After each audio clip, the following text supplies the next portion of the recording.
declarado. Más de 80 municipios en Chaco, que la Libertad Avanza decía haber ganado, fueron recuperados por el peronismo en el escrutinio definitivo, al igual que La Rioja, Río Negro y decenas de distritos donde el voto popular había sido manipulado. Trump, Milei y Santiago Caputo montaron una red de engaño electoral que manchó la democracia argentina. El resultado es claro: los pueblos se levantaron y recuperaron lo que les quisieron robar. El Comicio Nacional debería ser invalidado y volver a realizarse ante las pruebas crecientes de fraude sistemático de la Libertad Avanza. Los que no pudieron ganar con votos lo quisieron imponer con trampas.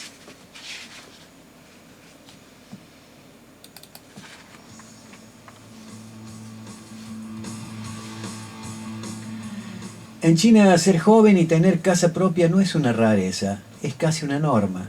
Según un estudio del HSBC, cerca del 70% de los millennials chinos ya son dueños de su vivienda, una cifra que sorprende al compararla con países donde muchos jóvenes apenas pueden pagar un alquiler. Mientras en gran parte del mundo los créditos son un sueño distante, en China la estabilidad sigue siendo una prioridad. Muchos jóvenes adquieren su primera propiedad con apoyo familiar o ahorros conjuntos, convencidos de que tener un techo propio es una señal de madurez y seguridad. De hecho, más del 90% de los encuestados por el HSBC aseguró que planea adquirir otra propiedad en los próximos años. Sin embargo, el sistema es diferente. En China, la tierra pertenece al Estado y lo que las personas adquieren es el derecho de uso del terreno, normalmente por 70 años.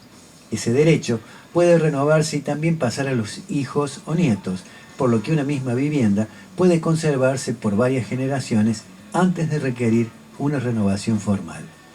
En un país donde la propiedad simboliza éxito y responsabilidad, muchos jóvenes valoran la estabilidad y el sentido de logro que representa tener su hogar. Y estamos hablando de un régimen comunista.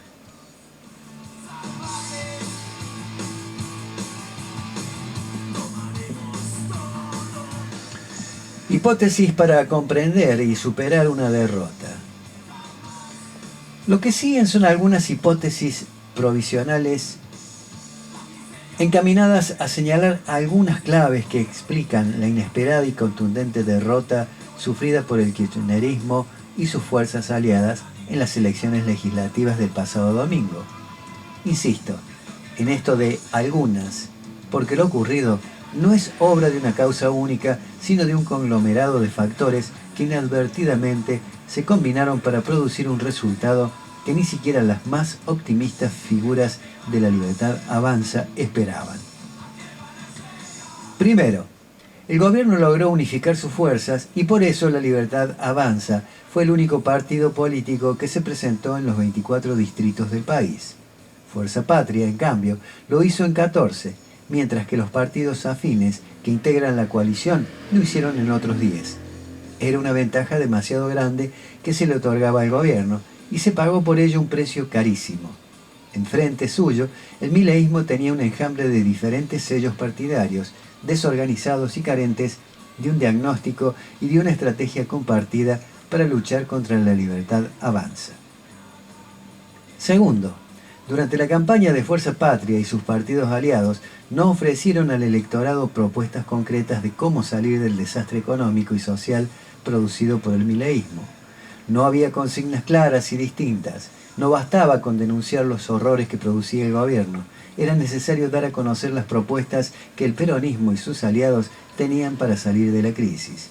En lugar de ello, se asistió a una interminable disputa por candidaturas y liderazgos, alimentando el desinterés o la apatía de la propia base social.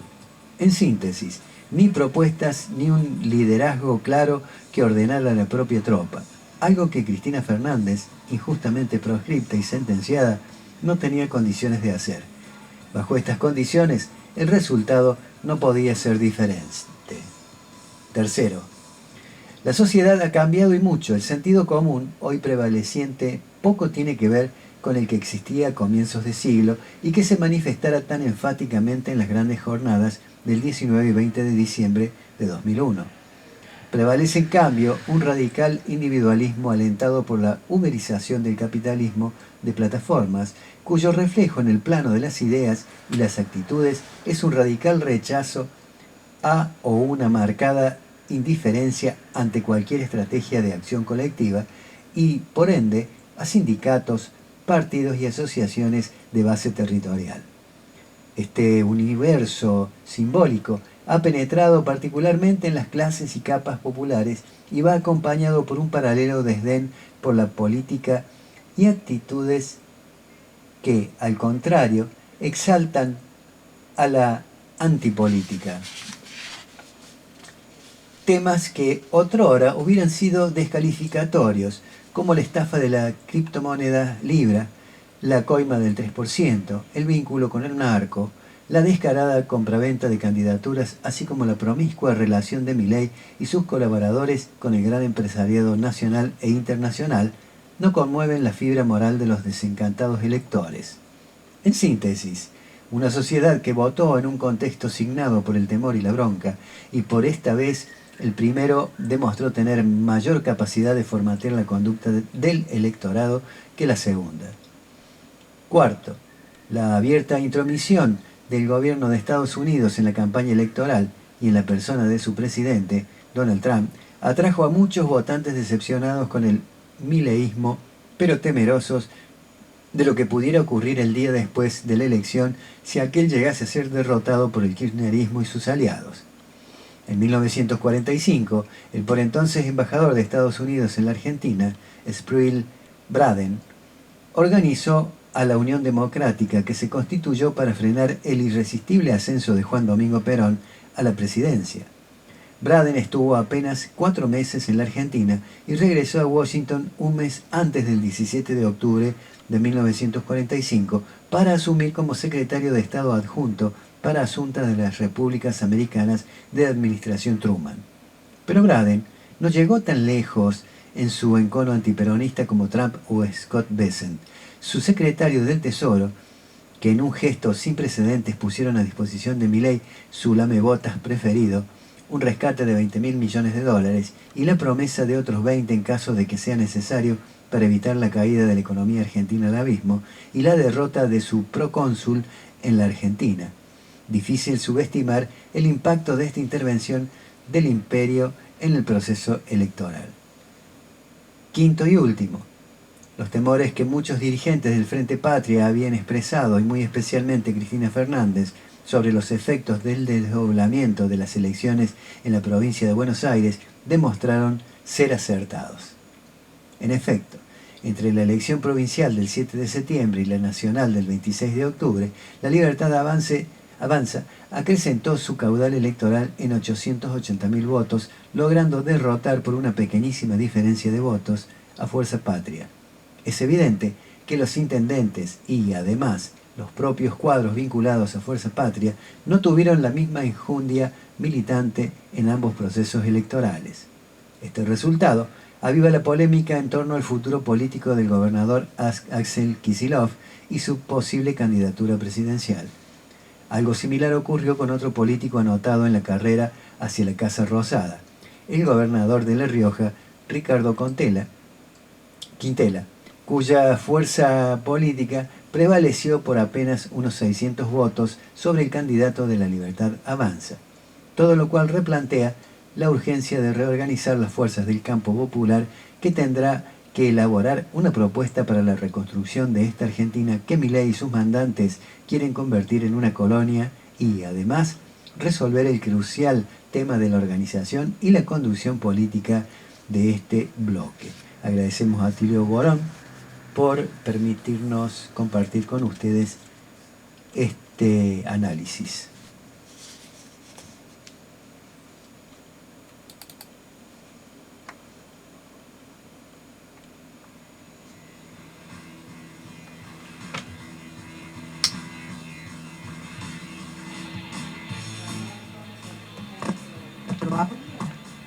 Ahí va. De Odisea Submarina. Mientras el país se preparaba para votar, ellos ya habían votado. Decidieron quién gobierna, quién maneja la economía, quién manejará la energía y hasta cuánto vas a pagar por la boleta de luz.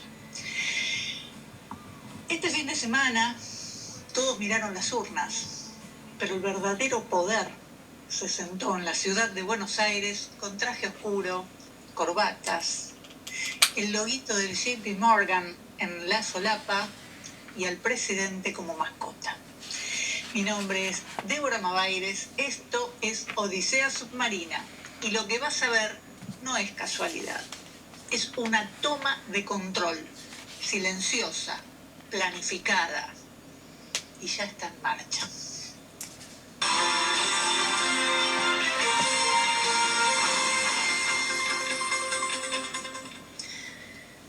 Ya pasaron las elecciones de medio término. El Congreso cambiará de forma, pero no de dueño. Porque el poder real, el que define qué se vende, qué se entrega, qué se calla, qué decimos, ese no lo votamos nosotros. Mientras la política cuenta hoy sus bancas, si es que le quedó alguna, el JP Morgan organizó su encuentro anual en Buenos Aires. Vinieron ejecutivos, funcionarios, operadores financieros y hasta el capo de Tutti Capi, Jamie Dimon, el dueño de una fortuna personal de 2.800 millones de dólares, además de otras personalidades que las vamos a ir viendo. Uno de ellos es Tony Blair, ex primer ministro británico, alabado por Margaret Thatcher por haber usado el laborismo como ariete para medidas neoliberales. Es también llamado el carnicero de Irak, pero esos son detalles. Igual ya sabemos, ¿no?, a qué vienen los británicos. Blair es el actual jefe del Consejo Internacional del Banco, a cuyo staff pertenece desde el año 2008. Por su trabajo de lobista internacional le pagan 1 millón de libras al año. Anthony Blair es uno de los que le hizo ganar millones de dólares en la guerra de Irak al JP Morgan.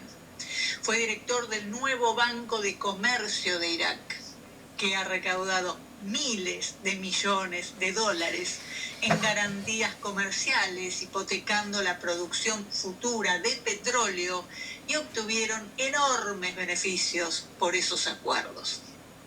Pero claro, no es el único que vino. También llegó en uno de esos maravillosos aviones Condoleezza Rice, ex secretaria de Estado de los Estados Unidos, socia del grupo financiero. Rice fue asesora de seguridad nacional del presidente Bush durante su primer mandato, una de las responsables de la invasión a Irak en 2003, ¿se acuerdan? Invasión que se hizo para apoderarse del petróleo. Y un chisme. En 1995, Chevron había bautizado a un buque petrolero con su nombre en su honor. Seguro que no es casualidad, ¿no? Pues no. Trabajó 10 años para Chevron como experta en Kazajistán. Gracias a su labor, Chevron aumentó la producción de petróleo y de gas tanto en Kazajistán como en Angola, cuadruplicando sus ingresos netos, que pasaron de 1.200 millones de dólares en 1991 a 5.200 millones de dólares en el 2000. A la flauta, ¿no? Esa sí que es una buena lobista, diría yo. El otro convidado era Robert Michael Gates. Le decimos Bob Gates porque ya es como de la familia.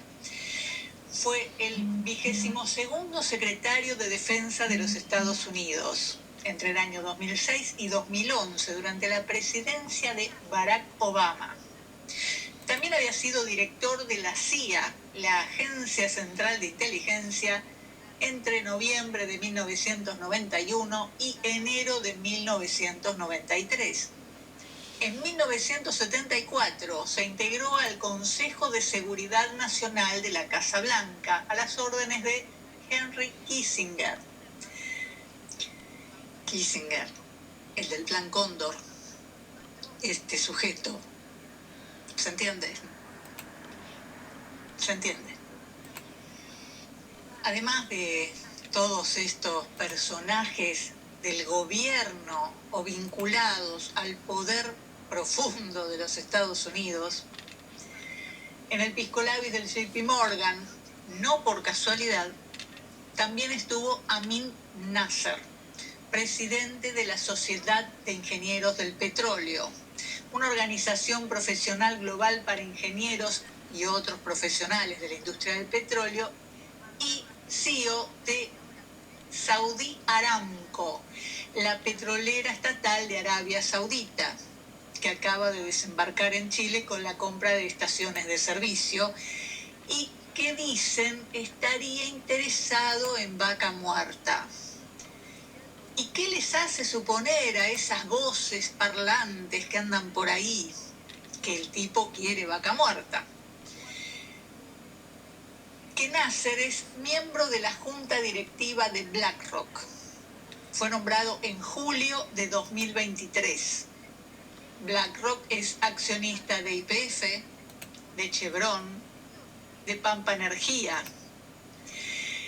Y que Vaca Muerta es la segunda reserva mundial de gas y la cuarta de petróleo. Hubo otro invitado, Khaldun Al-Mubarak.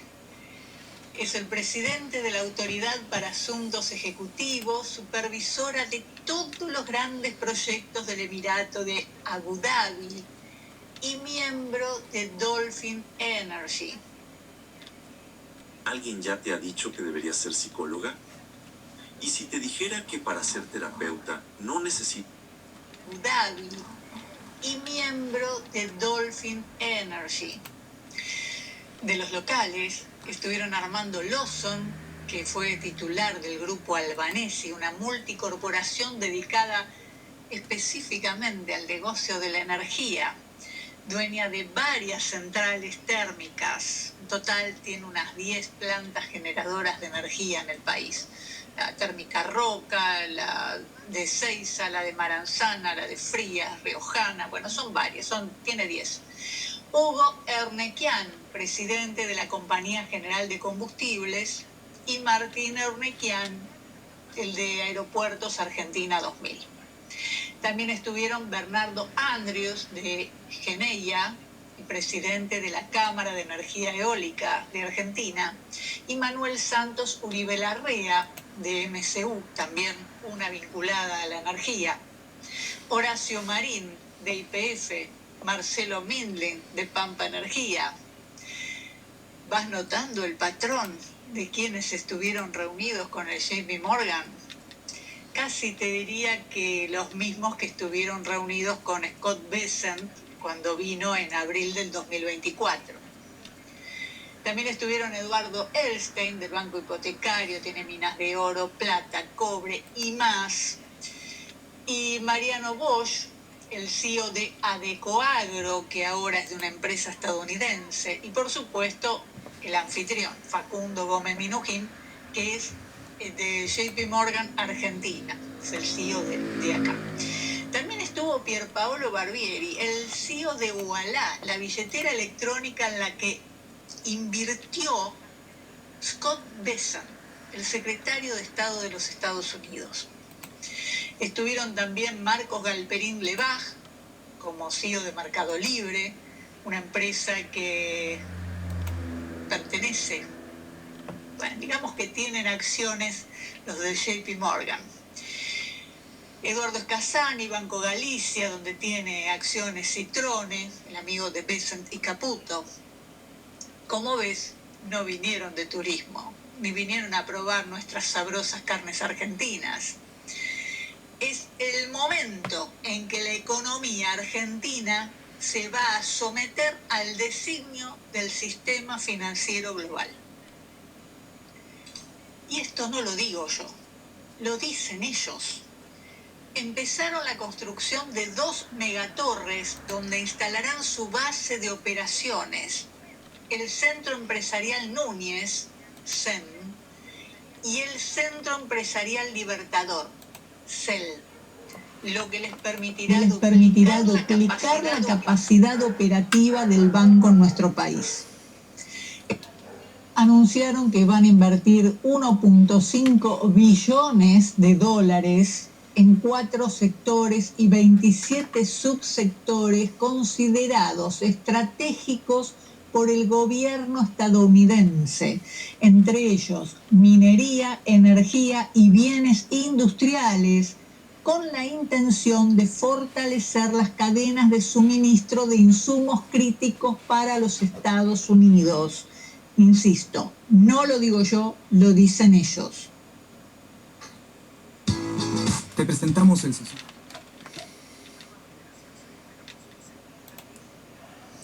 El banco no viene a darle crédito a los argentinos. No, lo dicen. En un contexto de tensión comercial con China, la estrategia incluye apoyar a empresas estadounidenses que desarrollen fuentes de abastecimiento seguras. Lo están diciendo, no es para los argentinos. No, chicos, es para los empresarios estadounidenses. Es la fase final de una estrategia que se inició hace meses. Instalar a sus hombres en el Ministerio de Economía, marcar la agenda económica y ahora directamente influir en la política exterior de la Argentina. Por eso pusieron a Pablo Quirno, el hombre del JP Morgan, en Cancillería. El empleado del banco es quien decidirá con qué países nuestro país se relaciona o no. Y mientras todo esto pasa, y es la comidilla de los medios, ay, mirá quién vino, ay, mirá lo que hizo fulanito, lo que dijo menganito, o quién ganó y quién perdió en las elecciones, el gobierno legitima lo que los gerentes del banco le piden. Y avanza con 3 decisiones silenciosas, pero devastadoras. La primera, abrir la puerta a la privatización del sector nuclear. Ya lo hablamos eso en la profecía autocumplida, cuando Damian Reidel, el presidente de Nucleoeléctrica Sociedad Anónima, es también un ex JP Morgan y es el encargado de extranjerizarla. La segunda, poner a la venta las centrales hidroeléctricas del país. Luis Caputo, ex jefe de traders para Latinoamérica del JP Morgan, aprobó nuevas modificaciones al pliego del concurso internacional para vender las centrales hidroeléctricas de Alicurá, El Chocón, Cerros Colorados y Piedra del Águila. La licitación vencía el 23 de octubre, pero a pedido de las interesadas, el gobierno, mediante la resolución 1649, postergó 2 semanas más el cierre de la licitación. ¿Quiénes son las interesadas? Edison Energía, para intentar hacerse de Cerros Colorados, integrado por empresarios muy conocidos en el establishment, como Rubén Cherniakhovsky, el amigo de Scioli, Guillermo Stanley, padre de Carolina Stanley, la ex ministra de Macri, y es un ex Citigroup también. Y también el grupo Neus, cercano a Santiago Caputo, y entre los principales financistas de la Fundación Faro. Pampa Energía también estaría interesada en estas hidroeléctricas, pero una de ellas es la estadounidense AES. Y AES está en la mira de BlackRock, que la piensa comprar. Pero, ¿por qué la quiere comprar? Bueno, porque resulta que AES está litigando contra la Argentina ante el CIADI por la especificación de las tarifas del año 2002. Nos demandó por 1.850 millones de dólares y terminaron imponiéndose por 732 millones de dólares. En agosto, hace, ¿cuánto? 2 meses, fue ante el CIADI a reclamar que le paguemos. Así que es fácil saber con qué le vamos a pagar, ¿no? Sí, sospecho lo mismo. Pero toda ganancia les parece poca, así que van por más. Las represas las hizo el Estado con plata de los argentinos. Las concesionó Menem en los años 90 y ahora las vende Milei. Y por eso, la tercera decisión del JP Morgan es dolarizar las tarifas de energía. Sí, escuchaste bien. Dolarizar las tarifas en un país que cobra salarios indignos en pesos y con una devaluación inminente y una industria desmantelada. Dolarizarlas cuando las tarifas de los servicios públicos aumentaron 514% desde diciembre de 2023, aunque la inflación fue del 171%, ¿no? Pero claro, tienen que buscar convencerte de que es una buenísima idea dolarizar las tarifas. Entonces, ¿qué proponen? Hacerlo en 2 tramos. En el primero, el llamado estacionalizado, porque varía el consumo de acuerdo a la época del año, es el que quedaríamos los usuarios residenciales y no residenciales como comercios, pymes, clubes, cooperativas, que seguirán comprando la energía a través de CAMESA con tarifas reguladas por el Estado. Cuando decimos reguladas, también podría ser subsidiadas, ¿no? En el segundo tramo queda el mercado desestacionalizado, las grandes compañías, los grandes usuarios, las empresas con alta demanda, que podrán contratar directamente con las generadoras a precios en dólares sin regulación estatal.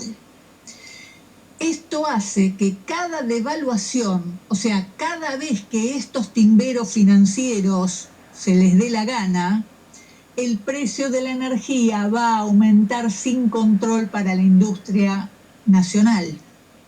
Y vos dirás, a mí no me importa porque yo no fabrico nada, yo no tengo una fábrica, yo no soy una gran empresa. Es cierto, pero vos comprás fideos, aceite, carne, leche, lavandina, shampoo, desodorante, ropa, nafta, ¿no? Y todo eso va a aumentar. El boleto de colectivo, el boleto de tren, todo eso va a aumentar. ¿Estás listo para pagar la electricidad al precio de Nueva York cobrando salarios de Burundi?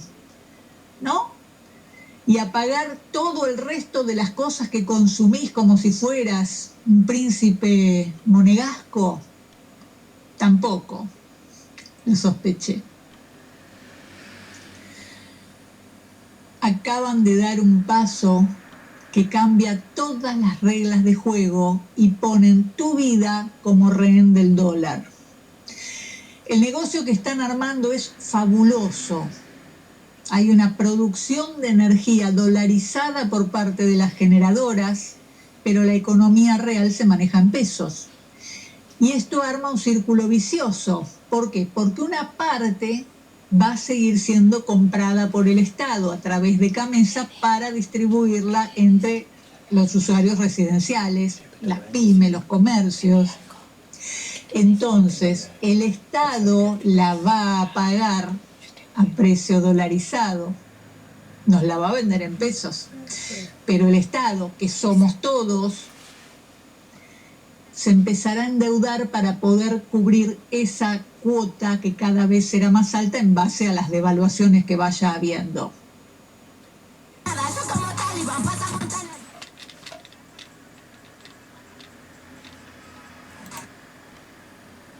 Porque son todos muy liberales, siempre y cuando papá Estado ponga la plata.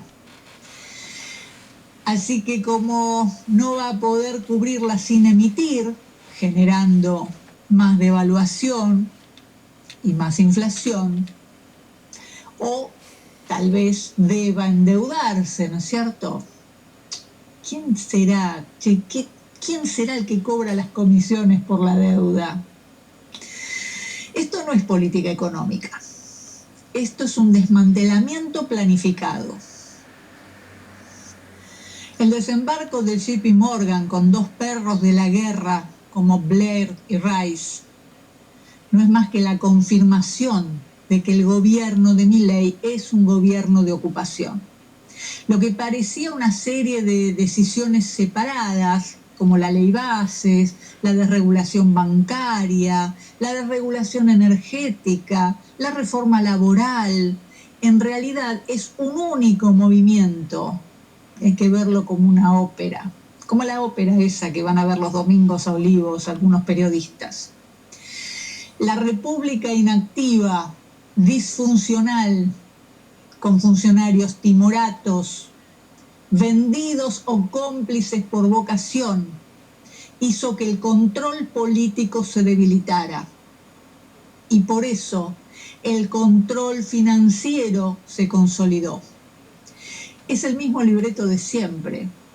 Primero endeudan, después administran y finalmente compran muy barato lo que destruyeron para cobrarnos fortunas por el servicio que antes era nuestro. Lo dijo Bessent. Vamos con esto, con este rescate, vamos a comprar muy barato y vender caro. Te lo dicen en la cara. En los 90 compraron políticos, en los 2000 compraron jueces. En 2025 el país no está discutiendo ideología, se está siendo rematado en cuotas. Y el precio lo paga una vez más el pueblo. Los financiados por el narco ponen a cargo del país a narcolavadores. Ahora nuestro territorio es una gran mesa de dinero. La soberanía se entrega con la firma de un miserable decreto. Argentina vuelve a estar de remate, pero esta vez el cartel no está en la Casa Rosada, está en Wall Street. Y vos decidís si seguís mirando el espectáculo electoral o si empezás a mirar quién mueve las fichas de abajo.